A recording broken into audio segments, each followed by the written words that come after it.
By the end of today's video, we'll be taking on the dragon, but the question is, will we survive, or will this be the end of our Minecraft hardcore world?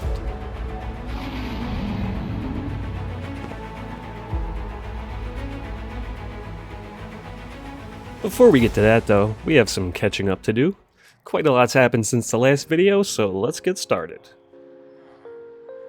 First things first, I was for sure gonna have to swap out this iron armor for some diamond and get our hands on some solid diamond tools and weapons.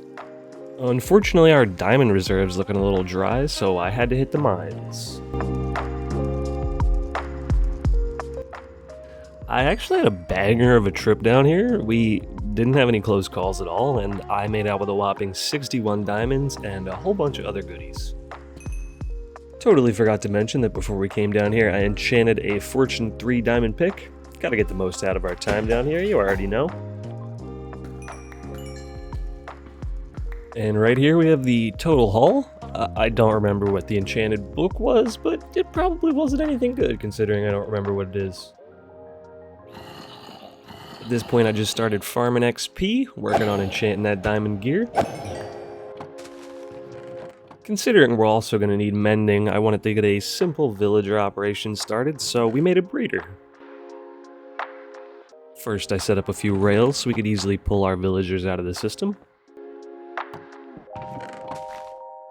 Then we set up some simple redstone so they could automatically be dispensed if that's what we need them to do. After that I just started building up the structure that'll house our baby villagers. After they're born, this is the chamber they'll fall into, so we want to put something here to negate fall damage. I don't have any slime blocks at the moment, so I just use water. Here I just keep building up the chamber that'll house our baby villagers. And right at the top I add our chamber that'll house our 2 main villagers.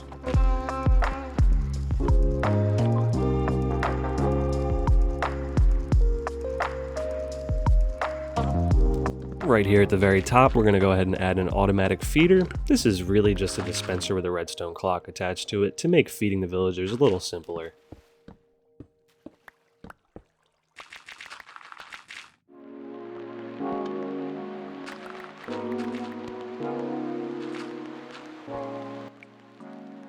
And finally, I snagged the last 2 villagers lurking around our village and add them to our breeding machine.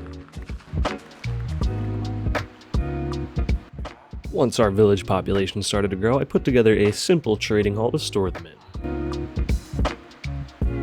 I also had plans to make an automatic crop farm with our villagers, and for that I was going to need dirt because we were planning on doing it underground with the rest of our base. I made my way over to this area that I think will make a really nice quarry, and I've got some big plans for this area. I think we're going to bank that idea for another episode though, because we've already got a lot on the agenda for today. Once I grabbed what I thought was enough dirt, I made my way home and started working on the farms. The goal here is to have a farm for one of each crop type, the idea being that I can trade most of the crops with the villagers for more emeralds, and I'll also have an automatic source of food in the bread.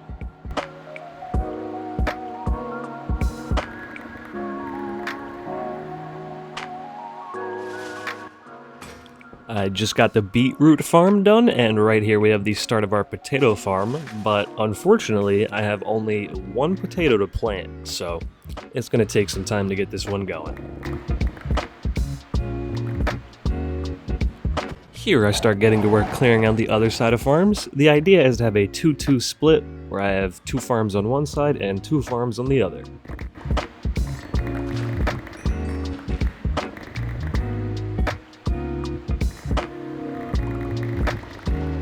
After clearing out this part of the cave here, I realized that if I put the farm here the size that I had originally intended to, it would make this area look really weird.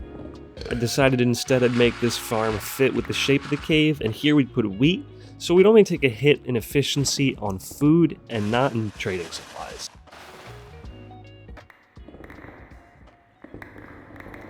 Back here I'm starting our final farm, the carrot farm, and go figure, I didn't get enough dirt. Believe it or not, this room actually stays this way for quite a while.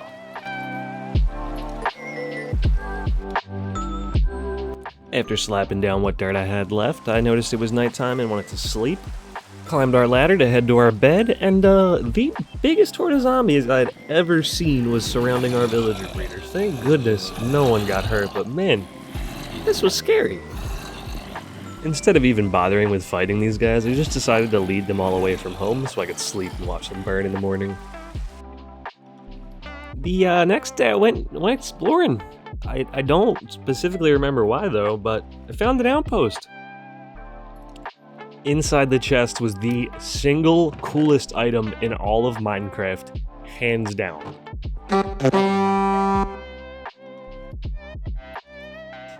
Yeah, that's right. I got a goat horn. Sand is why we explored, by the way. I stopped and grabbed some sand here. I needed this sand to glass in our villager boys because how else are they going to stay safe in their cave farms? After grabbing what felt like enough sand, spoiler alert, it wasn't enough sand, I went home and smelted the stuff. While our glass was smelting, I went ahead and placed down our chests and hoppers where our farmer villagers are going to throw their crops. Now we're on to glassing in our farms. This will keep our villagers safe, allow us to place a light on the outside of the farm to keep the farms lit, and it also looks pretty cool.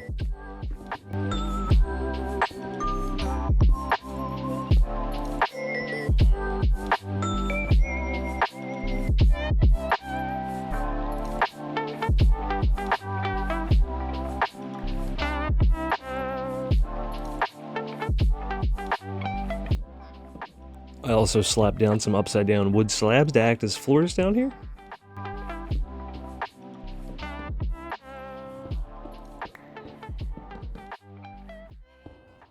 Then I plopped down some logs to hold the place up and make it feel a little more structurally sound.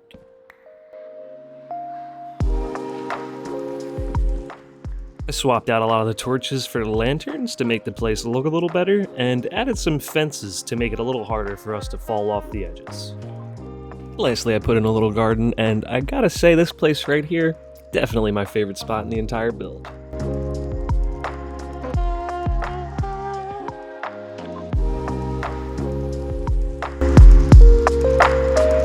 Almost forgot to mention, I quickly put together an automatic sugarcane farm. I figured it'd be pretty good to be able to take advantage of the paper trays the librarian villagers offer.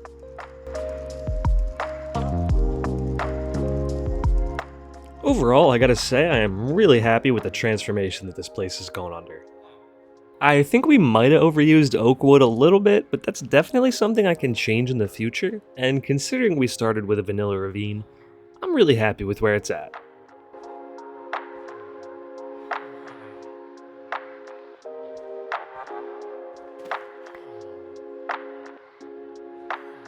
And conveniently for us, right around the time that our farms are done, my enchanted set was done and we're all ready to go fight the dragon. Considering my last dragon fight where I died 6 or 7 times, I wasn't feeling too good about this. I decided it'd probably be a good idea to do a lap around the place just in case this is the last time we're ever in it alive.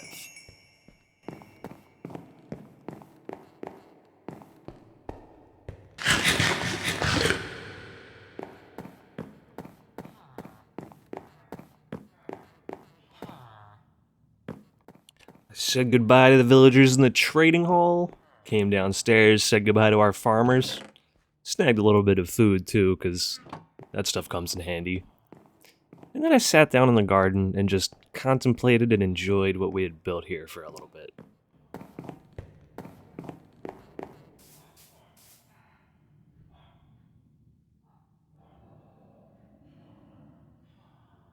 Alright, enough of that mushy stuff, let's fight the dragon. I climbed up to the surface and chucked our first Eye of Ender.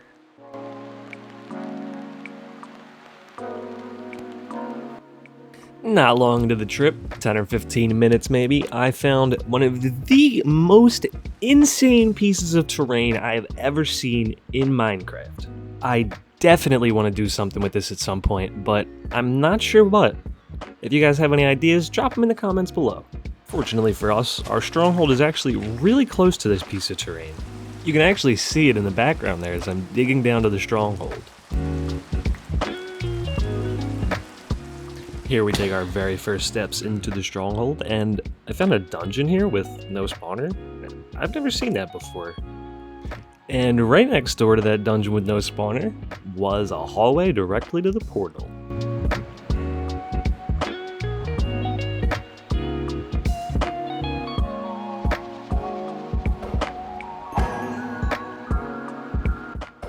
I got the silverfish out of my way and very carefully lit the end portal.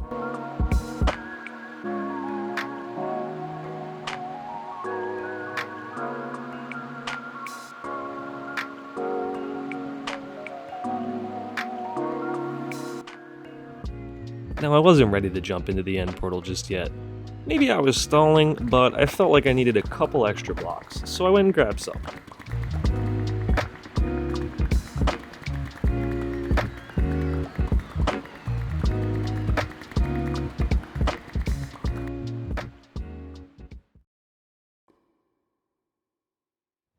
Once we got the blocks, I felt like there was nothing holding me back anymore, so I went ahead and jumped into the portal.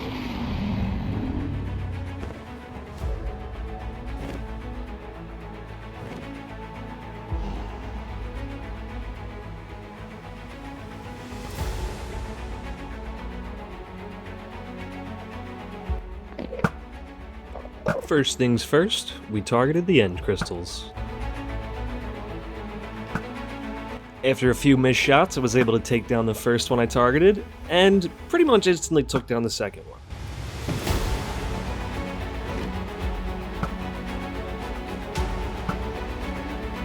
That's our third end crystal down.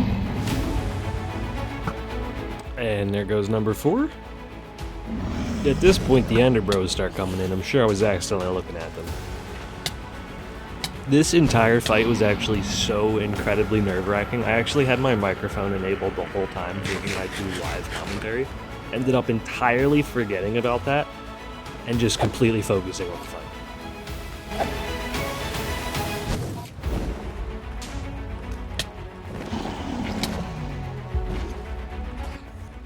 Get these Endermen off of my butt and then get right back to business. Haha, just kidding, here's another Enderman.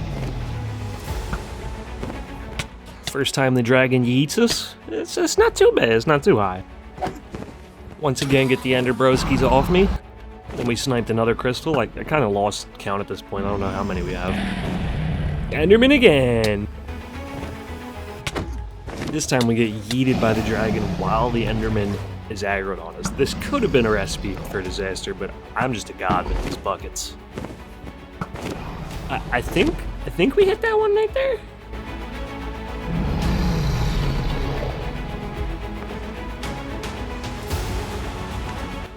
Now this crystal right here, I could not hit for the life of me.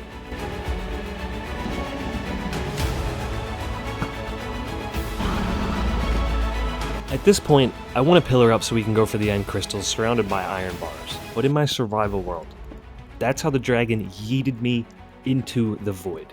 We can't let that happen here.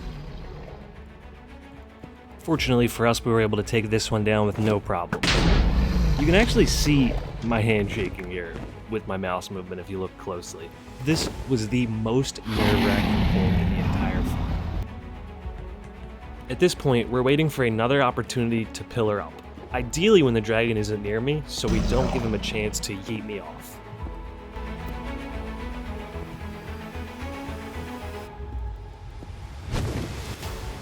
And that's another end crystal down. At this point, we've taken out all the end crystals, and we can start shooting at the dragon.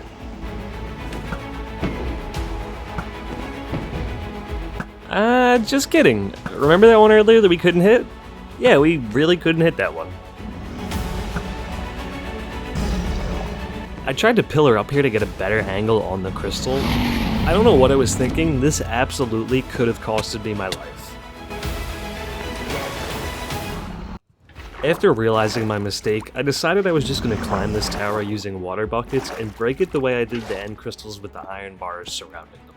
Right here, I don't know what happened. I guess I just wasn't paying attention to my positioning or I was nervous, but We actually almost fell to our deaths, and we're super lucky that this water was there to catch us at the bottom.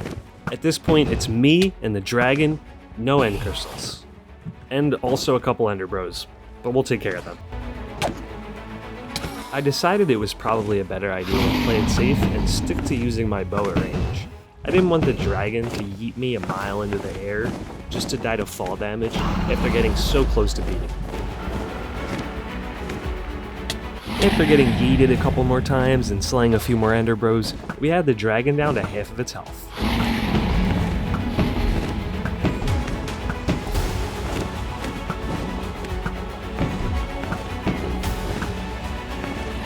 Catching him during his landing animation was the best way for me to do consistent damage, so after a couple more rotations of that, we almost had him finished off.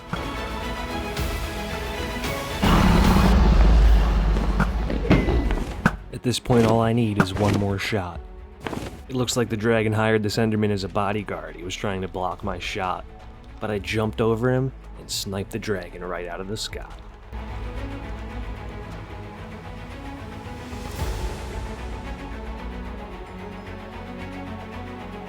After the fight was all said and done, I collected our XP, grabbed the egg,